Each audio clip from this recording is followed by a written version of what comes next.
আমি বলতে চাই যে স্টুডেন্টদের জন্য আমার কাছে মনে হচ্ছে যে আরো বেশি সহজ এই বিজনেসটা রান করার জন্য, যেহেতু আমাদেরকে অনেক বেশি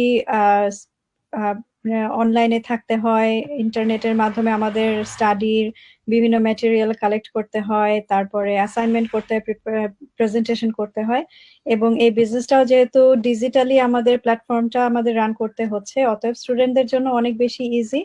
জাস্ট 18+ হলেই বিজনেসটা যে কেউ করতে পারবে, এবং যে যেই দেশে পড়ালেখা করছে সেই দেশের গভর্নমেন্ট রুল অনুযায়ী বিজনেসটা করতে পারবে। Thank you Fatema.